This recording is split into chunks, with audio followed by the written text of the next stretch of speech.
오늘 주시는 말씀을 통해서 사랑하는 교우 여러분들이 큰 위로와 깨달음이 있으시기를 주의 이름으로 축복합니다. 사람에게 있어서 가장 중요한 인생의 목적이 무엇입니까? 아시죠? 예, 우리가 한번 사람에서 가장 중요한 인생의 목적이 무엇입니까? 답을 한번 찾아볼까요? 사람에게 있어서 가장 중요한 인생의 목적은 하나님을 영화롭게 하는 것과 그를 영원토록 즐거워하는 것입니다. 왜 하나님께서 우리에게 영광을 받기를 원하시고 우리를 그토록 영화롭게 영원토록 즐거워하기를 원하실까? 하나님 도대체 어떤 분이시기에 그러한가? 그 사실을 우리가 생각해 볼 필요가 있습니다. 첫째는 무엇보다 우리의 하나님께서 하나님 아버지와 예수 그리스도와 그리고 성령 하나님만이 유일하고 참되신 하나님이기 때문입니다. 오늘 우리가 이게 주일에 하나님께 나와 예배하여 하는 그 이유는 우리 예배를 받으시는 그 하나님이 유일하며 참되신 하나님이시기 때문입니다. 두 번째로 그 하나님께서 얼마나 우리를 사랑하시는지, 그 위대하시고 전능하시며 유일하시며 참된 하나님께서 우리를 향해 예수 그리스도로 말미암아 긍휼과 자비를 풍성히 내려주시는 은혜의 하나님이시기 때문입니다.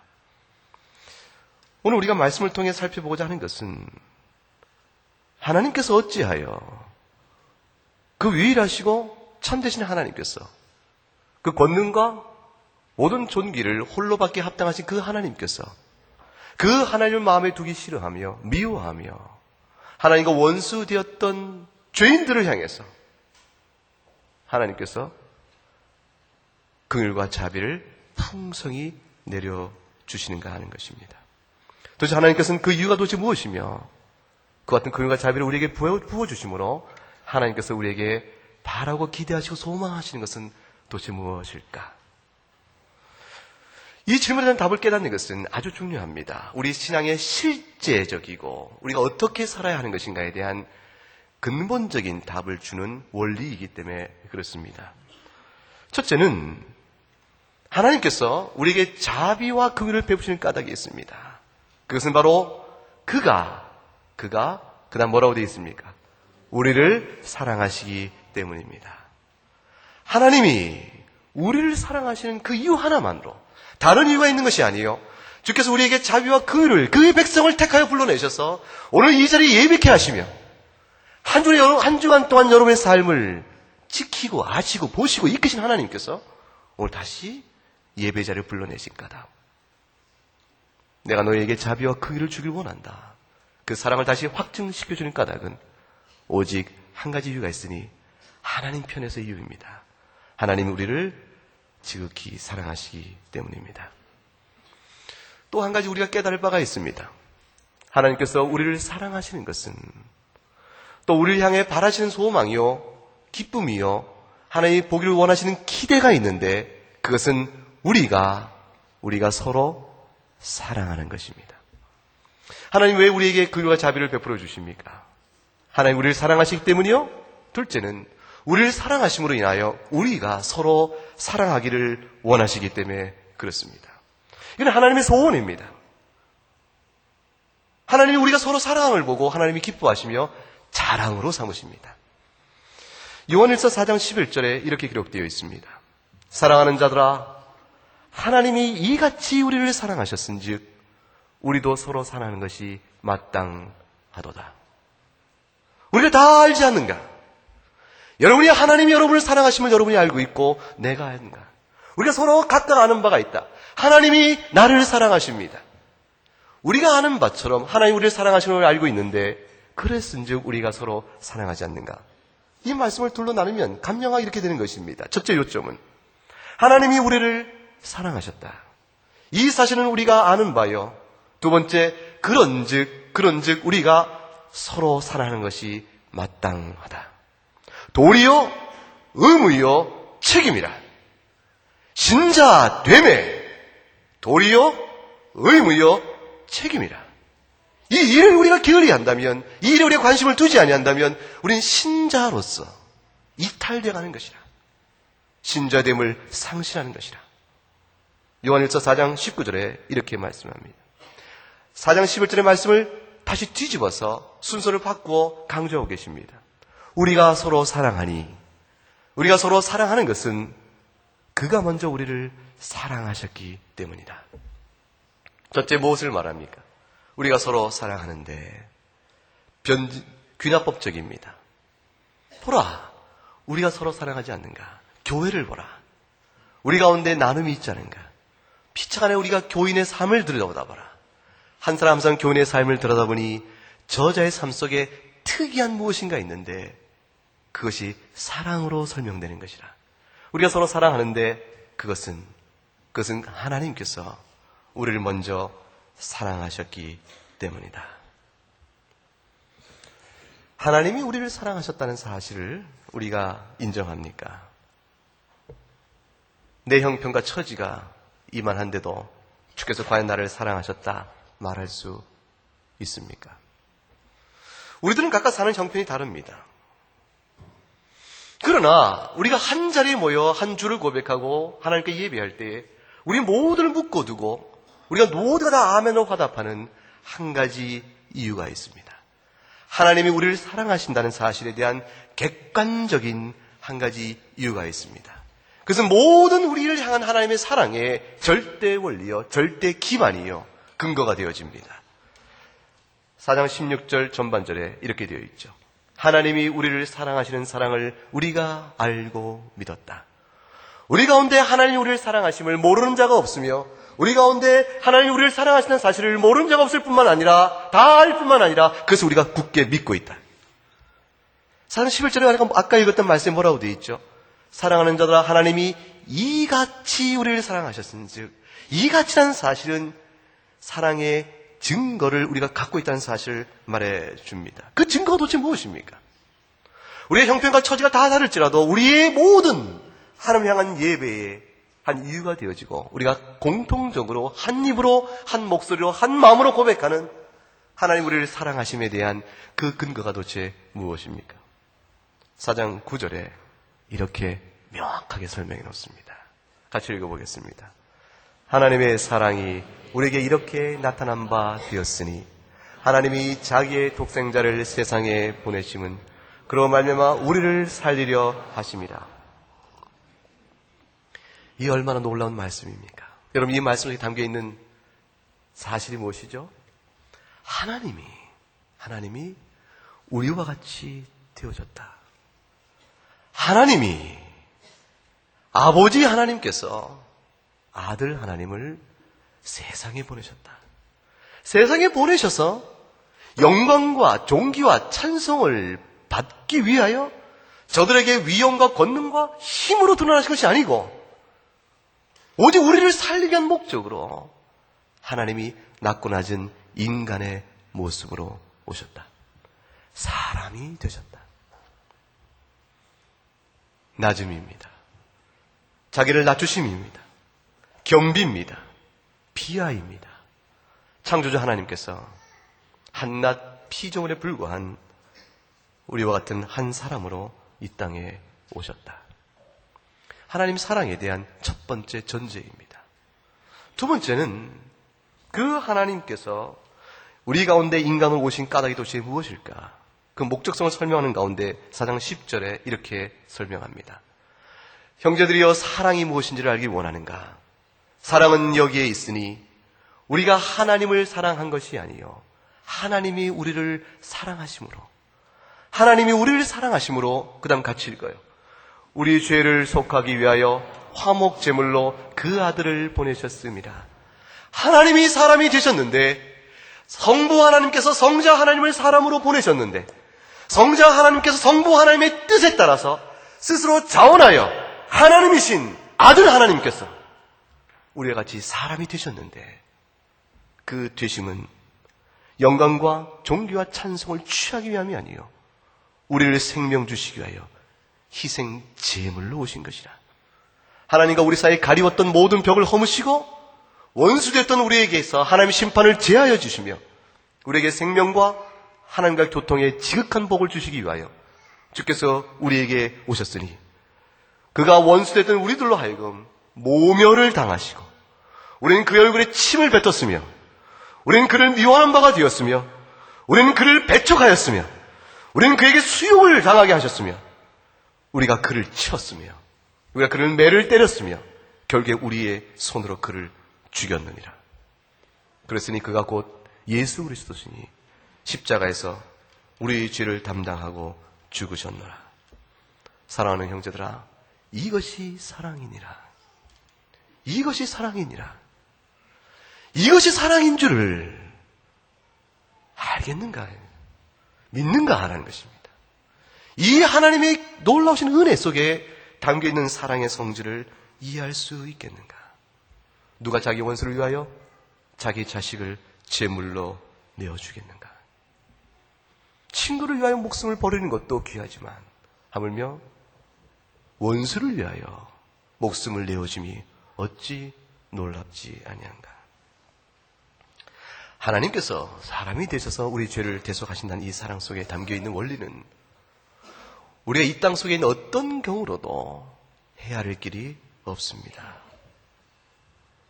도대체 하나님은 우리로서는 생각하기 어려운 그 불가능한 이 사랑을 도대체 왜 베푸시는 것일까? 하나님께서 그로 인하여 얻으시는 어떤 이익이 있으실까? 하나님이 무엇인가? 우리가 알지 못한 놀라운 대가나 보상과 취함과 이익이 있기 때문에 그러실 것이야. 여러분 그렇게 생각하십니까? 하나님께서 자식을, 하나님의 아들 하나님을 우리에게 내어주신 것. 물론 그 아들은 우리가 생각하는 육신의 자녀와는 성격이 다릅니다. 왜냐하면 아들 하나님도 곧 하나님이시기 때문에 그렇습니다. 영광과 존귀와 영원부터 함께 계셨던 그 하나님, 그 성자 하나님은 성부 하나님과 완전한 한 하나님이십니다. 하나님이 사람이 되시는 이 놀라운 사랑을 베푸신 그 배면에 도대체 무엇이 있기 때문에 이와 같은 일을 우리에게 베푸신 것일까? 무엇일까? 요한일서 4장 16절이 그것을 답해 줍니다. 하나님이 우리를 사랑하시는 사랑을 우리가 아는 바 되었으며 우리가 믿은 바가 되었는데 알고 보니 그 놀라운 사랑을 베푸신 까닭은 이 한 가지라. 뭐라고 되어 있습니까? 하나님은 사랑이시기 때문이라. 하나님이 우리하여 이 복음 속에 나타난 이 놀라운 이 비밀을, 이 사랑을 우리에게 베푸셨을까? 그 사랑을 베푸신 이유는 하나님에게 있으니 우리가 아는 것은 하나님 그분 자신이 사랑이기 때문이다. 하나님은 창세 전부터 사랑이셨습니다. 하나님은 이 세상을 만드신 후에도 사랑이십니다. 하나님의 형상으로 만들었던 인간이 하나님을 배반하고 타락하고 범죄하며 창조주를 거슬릴 때도 하나님 여전히 사랑이셨습니다. 본래 성부와 성자와 성령, 삼위로 계신 하나님, 삼위로 계신 그 하나님께서 각기 영광과 존귀와 지혜와 전능하심이 완전히 같으심으로 인해서 동일하신 그 하나님께서 성부 안에 성자가 계시고 성자 안에 성령이 계시고 성부께서 또한 성자와 성령 안에 계심으로 인해서 핏자가 아래 하나가 되시는 놀라운 존재의 신비관계를 이루시니 그것을 가리켜서 성경은 한 가지로 설명합니다. 그것이 곧 사랑이니라. 서로 구별되시나 하나 되심의 원리 속에 지극한 사랑이 그 자체의 본질로 드러나고 계시고 그 사랑의 본질에 따라서 타락한 우리들을 구원하시기 위하여 주께서 택한 백성들을 사랑하셔서 스스로 사람이 되시사 우리에게 사랑을 교훈하고 계신 것입니다.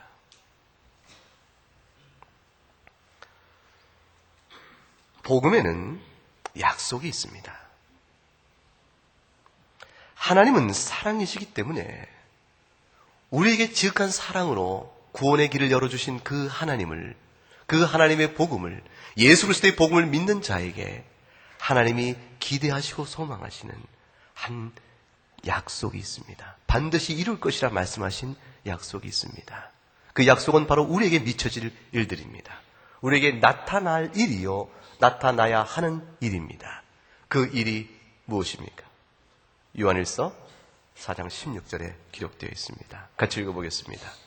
하나님이 우리를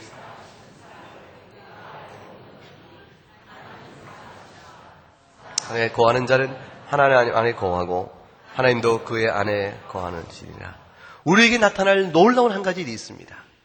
예수 그리스도를 보내심으로 그를 믿는 자마다 구원케 하시는 그 일은 우리에게 놀라운 영광스러운 변화를 약속하고 계신데, 그게 복음의 약속인데, 그 약속은 하나님의 사랑 안에 우리가 거하게 하시는 것이요, 하나님의 사랑 안에 거하는 자마다 하나님이 또한 그 안에 거하고 우리가 하나님 안에 거하게 된다는 놀라운 약속입니다. 하나님이 우리와 동행하시며 동거하십니다. 우리의 심령을 주께서 주인 되어 다스리시고 우리를 주의 소유로 삼으시며 우리가 주 안에 주와 더불어 교통해가는 놀라운 은혜를 베푸시면서 하나님 말씀하시기를 내가 너와 함께 있느니라, 내가 너를 떠나지 않을 것이라 약속하신 은혜를 우리에게 베풀어 주십니다. 여러분, 예수님이 하나님의 아들이요 여러분의 생명의 구주이심을 믿으십니까?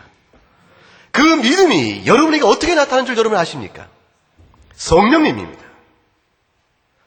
여러분이 예수 그리스도를 나의 하나님의 아들이요 생명의 구주이심을 믿을 때에 그 믿음을 주신 일이요 그 믿음을 고백해 하시는 일은 여러분 심령 속에 지금도 일하고 계시고 여러분과 함께 더불어 계신 성령 하나님의 역사입니다. 성령 하나님께서 여러분에게 그 고백을 이끌어내고 계시니 사람이 들으나 이성으로 하는 것이 아니요, 들은 복음의 말씀을 듣고 내 안에 믿음을 통하여 그 고백을 이끌어내신 그분이 바로 성령 하나님이시니, 성령 하나님이 우리 안에 함께 계심으로 우리는 하나님 안에 거하고 하나님 또한 우리 안에 거하게 되는 것입니다. 이 사실을 요한일서 4장 13절에 이렇게 명확히 해놓았습니다. 하나님께서 성령을 우리에게 주심으로 우리가 그 안에 거하고 하나님이 우리 안에 거하는 줄 우리가 아느니라. 여러분이 주를 믿으시면 여러분은 하나님 안에 거하고 하나님이 여러분 안에 거하시는 줄을 믿으시기 바랍니다. 증거가 있습니까? 보이지 않는 하나님이 보이지 않는다고 하여 여러분이 하나님 안에 거하고 하나님 여러분이 거한다고 말하는 거 아닙니까? 아무런 증거도 없으니 그런 말은 100번이라도 하겠습니다. 증거가 있습니까? 무엇을 여러분이 하나님 안에 거하며 하나님께서 여러분 안에 거하는 줄을 알 수 있습니까? 그 증거에 관해서 성경이 있다 말합니다. 성경이 우리에게 그것을 알 수 있는 증거를 제시합니다. 요한일서 4장 20절과 21절의 말씀입니다. 읽어보겠습니다. 누구든지 하나님을 사랑하노라 하고 그 형제를 미워하면 이는 거짓말하는 자니 보는 바 그 형제를 사랑하지 아니하는 자는 보지 못하는 바 하나님을 사랑할 수 없느니라. 우리가 이 계명을 주께 받았나니 하나님을 사랑하는 자는 또한 그 형제를 사랑할지니라. 우리가 과연 하나님 안에 거하는 것이며 하나님이 우리 안에 거하는가? 과연 내가 하나님을 사랑하며 하나님이 과연 나를 사랑하시는가? 그 모든 것들에 관한 눈에 보이는 증거가 여기 있으니 누구든지 하나님을 사랑하노라 하고 내가 하나님 안에 거하는 것이요 하나님이 우리 안에 거한다고 말하면서 그 형제를 미워한다면 이는 거짓말하는 것이라. 그건 거짓말이라. 참된 믿음이 아니니라. 눈에 보이는 형제를 사랑하지 아니하는 자는 보지 못하는 하나님을 사랑할 수 없느니라. 여러분이 하나님이 눈에 보이지 않는다고 하여 그 하나님을 사랑한다 말하는 것이며 그 보이지 않는 하나님이라 하여 하나님이 여러분 안에 있다고 여러분이 말하겠는가요? 하나님은 우리에게 그 모든 보이지 않는 영적 사실에 대한 객관적이며 눈에 보이는 증거가 있다고 얘기합니다. 그 증거는 여러분 심령 속에 형제를 사랑하는 그 사랑이 있는가? 하나님께서 계명을 주신 것이라.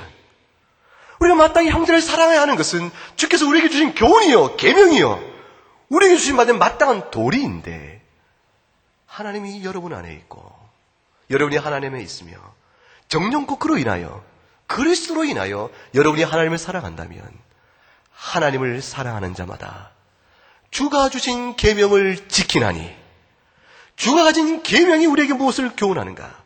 서로 사랑하라 말씀하시니 그 결과로 하나님을 사랑하는 자 또한 뭐라고 되어 있습니까? 뭐라고 되어 있죠? 그 형제를 사랑하느니라. 이 말씀은 강력한 말씀입니다. 이 말씀은 절대적인 말씀입니다. 하나님을 사랑하는 자는 형제를 사랑한다. 그런데 형제를 사랑하지 않아도 하나님을 사랑할 수 있다. 하나님이 지금 그렇게 말씀하는 것이 아닙니다. 하나님을 사랑하지만 형제를 사랑하지 않을 수 있다. 이 여지를 두고 계신 말씀이 아닙니다.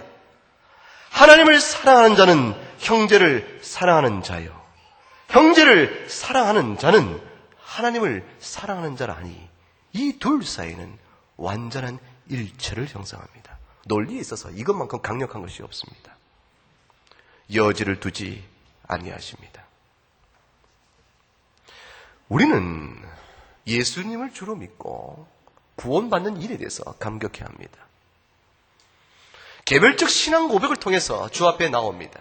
아내가 믿는다요 남편이 구원받는 것이 아니고 아버지 어머니가 믿는다고 해서 자식에게 신앙이 유전되어져서 그들도 믿는 것은 아닙니다. 모두가 한 사람이 각기 주 앞에서 자기 죄를 회개하고 그리스도의 은혜를 붙들어야 하는 개별적 신앙으로 우리는 구원을 받습니다. 그러나 신앙이 개별적으로 고백된다고 해서 그 신앙의 양태가, 그 드러나는 현상이, 그의 실질이 개인주의적이며 혼자 신앙하는 것이 아닙니다. 신앙의 모든 양태는 연대적이고 공동체적이며 유기적으로 드러나야 하는 것입니다. 그래서 주께서 말씀하십니다. 하나님을 사랑하는 자는 이웃을 사랑해야 하는 것이라. 연대적이요, 유대적이요, 공동체적이요, 개인주의적이지 않습니다. 우리 가운데 주일날 단 한 번에 한 점처럼 이 자리에 나와 예배하고 개인이 살다가 또 때가 되어지면 기억하여 주 앞에 이 자리에 예배하는 분들이 혹 있을 것입니다.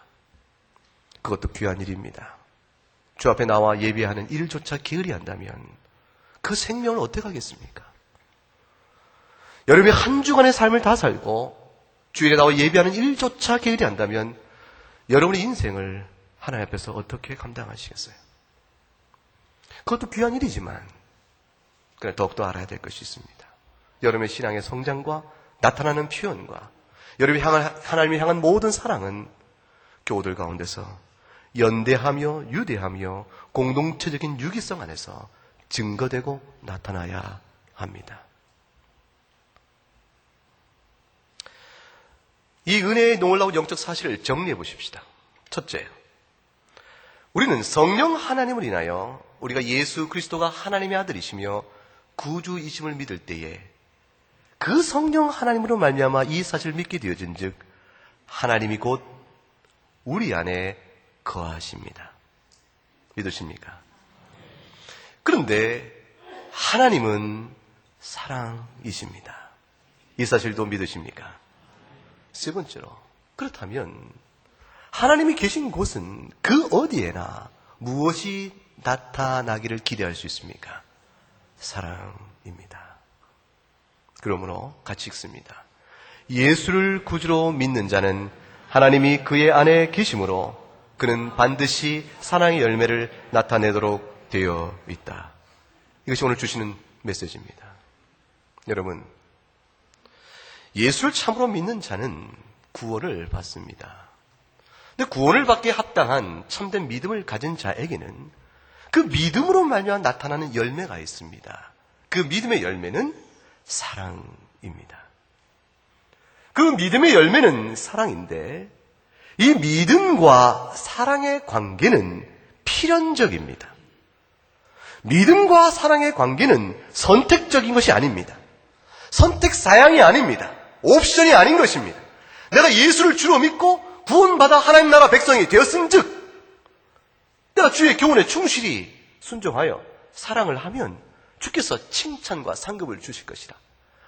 자네는 칭찬과 상급을 많이 받게 나야 구원받는 것으로 족하니 상급까지 내가 바라겠나. 놔두게. 난 그저 예수 믿고 구원받는 것으로 족하네. 그런 변명과 핑계로 여러분 신앙의 나태와 무책임성을 변명할 수 없습니다. 없습니다. 분명히 말하지만 예수를 구주로 믿고 고백하는 이 믿음은 받은 바 은혜가 무엇인 줄 알기 때문에, 받은 바 은혜가 무엇인 줄 알기 때문에, 보라 형제들아 사랑이 여기 있나니 우리 모두가 이같이 하나님께서 우리를 사랑하시는 내가 아노니, 그 이같이 담겨있는 하나님의 지극하신 사랑을 내가 깨달은 자가 되었으므로 나를 사랑하신 그 하나님께서 내 명하신 그 교훈을 사랑하여 사랑하는 것이 마땅한 줄 알아. 그 믿음은 필연적으로 사랑을 열매 맺습니다. 우리가 맺는 그 사랑으로 구원을 받는 것은 아닙니다. 우리의 구원은 오직 예수 그리스도의 공로요, 그의 십자가의 사랑이요, 하나님의 영원한 작정에 있으니 그를 믿는 자마다 구원을 받습니다.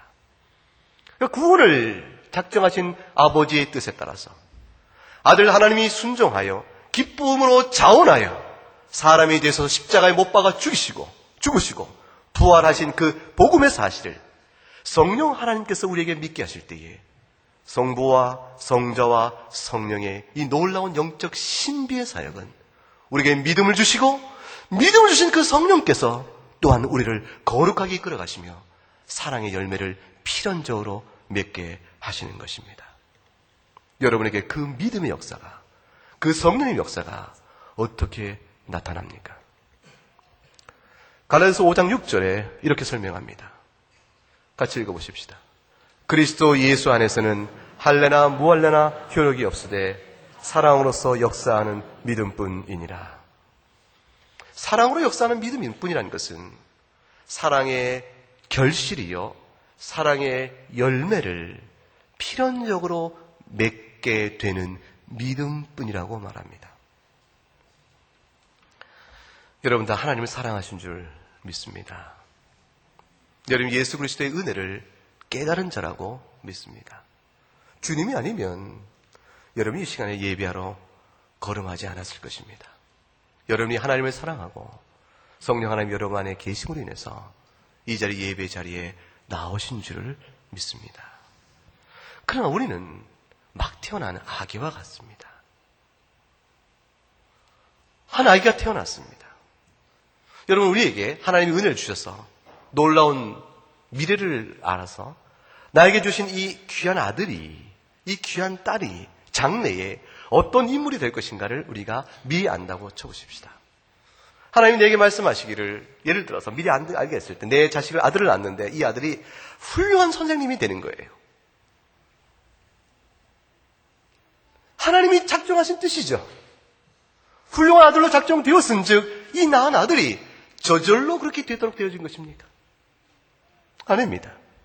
하나님께서 그 아들을 자기 작정대로 훌륭한 선생님으로 키우시겠지만, 그런 내게 주신 이 아들을 젖먹이며 씻기며 양육을 시켜갈 때 우리는 부단히 그에게 지식을 가르치고 삶의 도리를 가르치며 예배자의 하나님을 기억하도록 가르치면서 신앙과 세상에 필요한 모든 학문으로 그를 연달아고 가르쳐 나갑니다.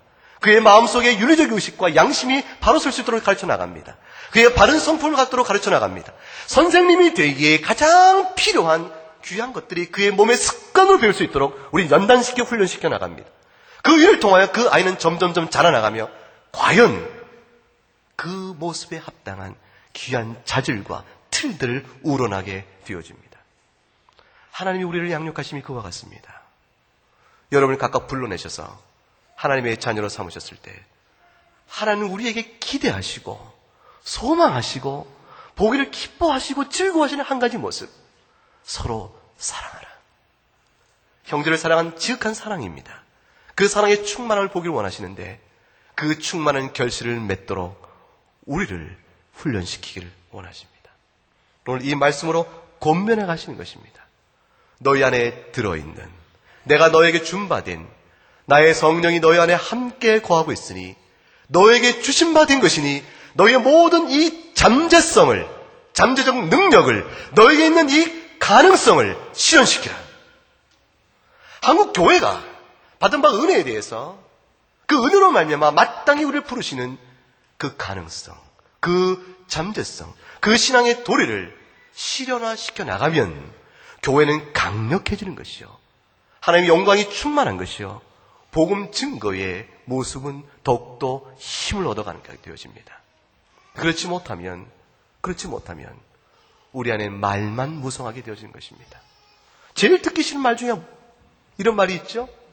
예수쟁이하고 빨갱이처럼 말 잘하는 사람은 없다는 말이죠. 말 잘하는 이가 둘이 있으니 하나는 빨갱이요, 하나는 뭐예요? 예수쟁이라. 슬픈 일입니다. 침묵이 필요할 때입니다. 우리가 믿는 바 그리스도의 복음을 생각하며 침묵할 때입니다.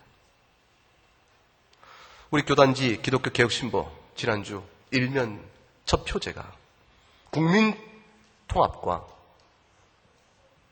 한국 교회의 추락한 위상의 회복, 그것이었습니다.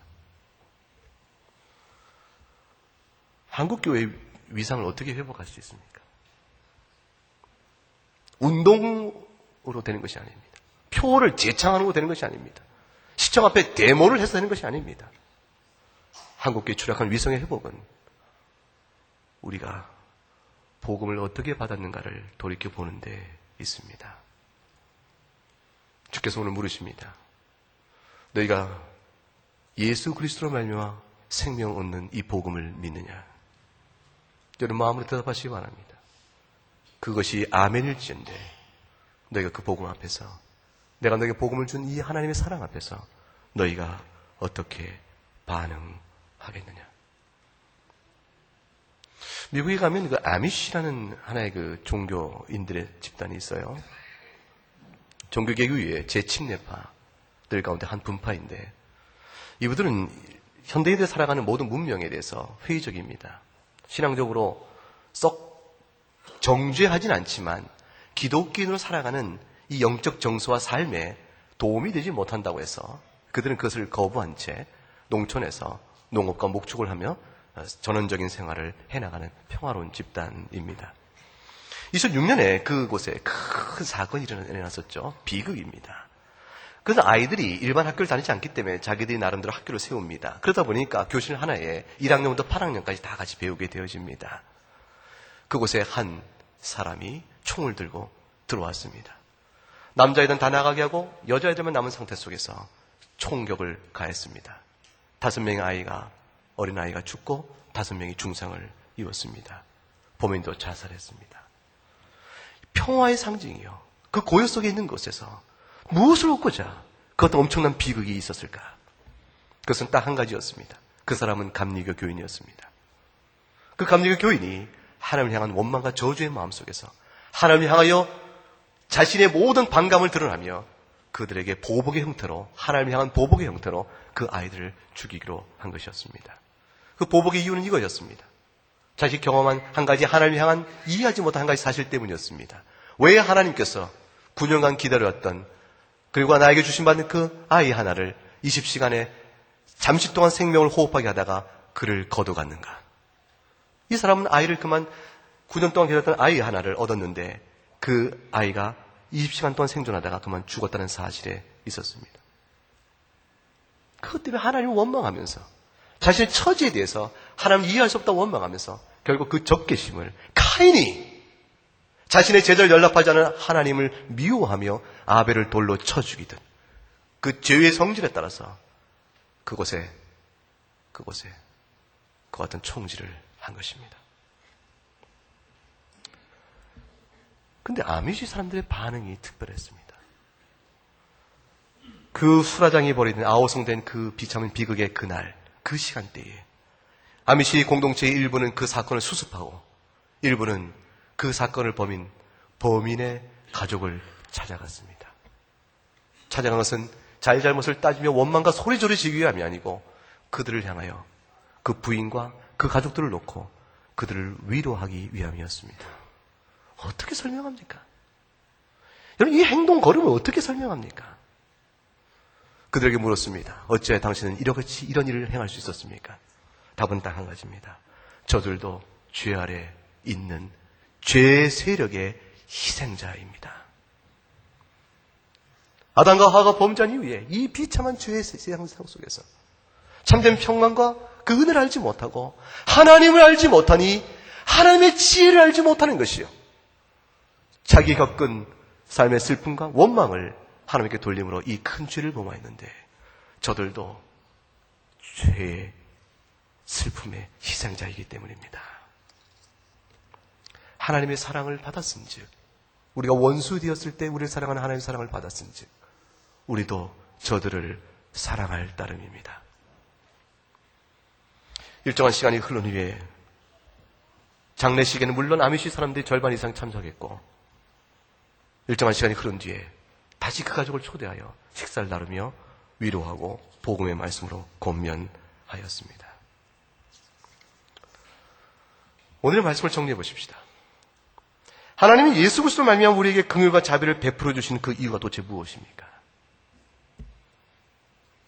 그것을 위해서 하나님께서 우리에게 바라시는 것이 도대체 무엇입니까? 여러분을 하나님의 자녀로 삼으신 까닭이 도대체 무엇일까요? 우리 인생은 곧 끝날 터인데, 우리의 육체가 다 썩어질 터인데, 잠깐 남은 그 인생 시간 다 흘러가면 천국으로 우리를 영접하시고 우리를 품어주실 터인데, 그 은혜를 우리에게 베푸신 그 까닭이 도대체 무엇일까요? 그걸 베풀기 위해 자기 아들 독생자를 이 땅에 내보내시고 비참한 수모와 우리의 수모와 능멸과 조롱을 받으시고 죽게 하신 까닭이 도대체 무엇일까요? 하나님 도대체 우리에게 바라시는 것이 무엇일까? 이 땅에 사는 동안 주의 나라에 이르기까지 우리는 어떻게 살아야 할 것인가? 첫째, 하나님께서 우리에게 자비와 긍휼을 베푸시는 이유는 무엇이 어디에 있습니까?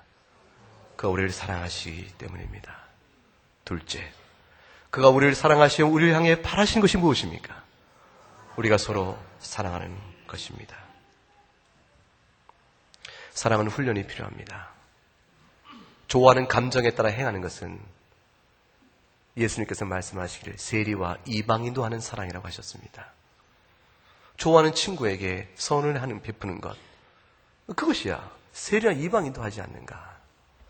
예수를 믿음으로 인해서 우리에게 나타날 사랑은 도대체 무엇일까? 훈련이 필요합니다. 그 훈련의 하나가 교회입니다. 이민을 모여서 예수 이름 때문에 함께 한 공동체가 된 이 교회 안에서 피차간의 사랑을 연습하셔야 합니다. 이제 곧 구역이 다시 시작됩니다. 이제 곧 성경 공부가 시작됩니다. 교회 봉사활동이 다시 또 계속되어 있습니다. 오늘 주보에도 봉사활동의 이 모양 저 모양 형태가 광고되어 있습니다. 성도 여러분의 참여를, 도움을 기다리고 있습니다. 여러분 구역에 참여하십시오. 구역에 참여하셔서 함께 말씀을 나누고 그 안에서 사랑을 훈련하십시오. 그리고 여러분 그 사랑의 훈련으로 여러분의 처한 모든 삶의 자리 속에서 믿는 자를 향하건 믿지 않는 자라건 여러분 사랑을 나눈 일에 힘을 써야 합니다. 그래서 여러분이 하나님을 향해서 주님 내가 하나님을 사랑합니다 말할 수 있는 증거요, 표가 아니겠습니까? 무엇을 여러분이 하나님을 사랑한다고 말할 때 사랑을 나타내 보이시겠습니까? 여러분 믿음이 진실되건대 필연적으로 기대하시는 열매입니다. 여러분 가운데 정치를 하시는 분이 있으면 정파적 이익에 따라서 행동하지 마셔야 합니다. 정치는 백성을 위한 것이니 나라 국민의 부한 자나 가난한 자나 모든 자들의 형편과 처지에 따라서 어떻게 저들의 삶이 평안할 수 있을까를 생각하며 정치를 해나가야 합니다. 우리의 생각은 서로 다를 수 있습니다. 정책이 대립될 수 있고 이견이 있을 수 있습니다. 그래서 좀 더 진보적일 수 있고 좀 더 보수적일 수 있습니다. 그러나 그 모든 사안의 중심에는 어느 기독교이든지 그 주를 아는 자라면 사랑의 마음으로 그 정책에 설명을 해나갈 수 있어야 합니다. 사업을 하시면 여러분의 사업의 모든 활동을 통해서 고객들에게 어떤 이익이 있을 것인가를 생각해야 합니다. 그들을 사랑하는 마음으로 경영 원리를 펼쳐가야 합니다. 함께 더불어 사는 종업원과 그 사주들은 마찬가지 원리대로 함께 더불어 살아야 합니다. 어떻게 하는 것이 가장 최선인가에 대한 선택은 차이가 날 수 있습니다. 정책의 문제는 이견일 수 있지만 그러나 이견이 다른 정책을 할지라도 그 동기는 하나여야 하며 동기가 동일하다면 정책적 이견은 다시 합하여 한 마음으로 손을 잡아 나갈 수 있는 상생의 길이 열려집니다. 그것만이 교인은 한 사람 한 사람이 그것을 행하는 것이요. 교회가 그 일을 행할 때에 한국교회의 위상이 회복이 가능해지고 국민 총화도 이루어질 수가 있게 되어집니다. 오늘날 이 한국 땅에 하나님께서 많은 교인을 두셨습니다. 한국교회 교인들이 해야 될 이 시대적 사람의 도대체 무엇일까? 경제가 어렵습니다. 어려울수록 사람들은 이기적이 될 것입니다. 어려울수록 자기를 먼저 생각할 것입니다. 교인들은 어려울 때에 어려운 형편이 있는 사람들을 먼저 생각할 줄 안다면 지금이야말로 교회 위상이 회복되는 때요. 지금이야말로 복음의 문이 열리는 때예요. 지금이야말로 구원받는 자의 수를 늘릴 수 있는 때인 것입니다. 우리 마음에 차갑고 서늘하고 슬프고 가난하고 어렵겠지만 하나님의 사랑을 먼저 생각하는 우리 모두가 되었으면 좋겠습니다. 기도하겠습니다.